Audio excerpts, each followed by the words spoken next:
కర్నూలు జిల్లా నందవరం మండలం నాగలదిన్నె గ్రామంలో కేంద్ర ప్రభుత్వం అభివృద్ధి పనులపై కేంద్ర ప్రభుత్వం నుంచి నేషనల్ లెవెల్ మోడరన్ టీం నుంచి శ్రీనివాసులు సుమంత్ టీం బృందం ప్రజల సమస్యలపై ఆరా తీశారు. ముఖ్యంగా ఈ గ్రామంలో త్రాగునీటి సమస్య, డ్రైనేజీ సమస్య, రోడ్ల సమస్య ఉందని, మా గ్రామంలో ఎలాంటి అభివృద్ధి పనులు జరగలేదని గ్రామస్తులు సెంట్రల్ టీంకు ఫిర్యాదులు అందజేశారు. గ్రామంలో assistant PD Nageswara Rao, MPDO Varaprasad, agriculture AE Prasad, agriculture ఏఓజీ శ్రీనివాసరావు తదితరులు ఈ కార్యక్రమంలో పాల్గొన్నారు. నందవరం మండలానికి సంబంధించి నాగలదిన్నె గ్రామంలో షాగి అనే ఒక కేంద్ర ప్రభుత్వం ద్వారా మన గౌరవ పార్లమెంట్ సభ్యులు గతంలో ఉన్నటువంటి బుట్టా రేణుక మేడం గారు నాగలదిన్నె గ్రామంలో దత్తత తీసుకోవడం జరిగింది. షాగి అనే పథకం స్కీమ్ ద్వారా. దీనిలో భాగంగా ఈ యొక్క గ్రామంలో అన్ని రకాలమైన అభివృద్ధి కార్యక్రమాలు అయితేనేమి అన్నీ కూడా ఈ గ్రామంలో ఉండాలనే ఒక ఉన్నతమైన ఆశయంతో ఉద్దేశంతో ఇక్కడ ఏర్పాటు చేయడం జరిగింది.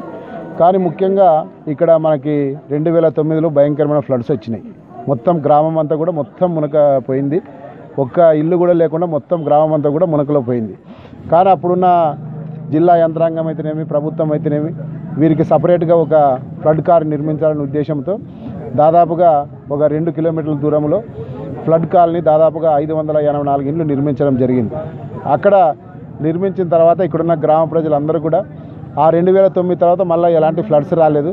కానీ వీరికి ఉన్న వ్యవసాయ సంబంధమైన పరికరాలు అయితేనేమి, ఎద్దులు అయితేనేమి, ఆవులు అయితేనేమి ఇవన్నీ కూడా ఇక్కడ ఉన్నందువలన అక్కడ ఆ యొక్క ఇండ్లలో పట్టవని ఉద్దేశంతో వాళ్ళు గ్రామం విడిచి వెళ్ళలేకపోయినారు.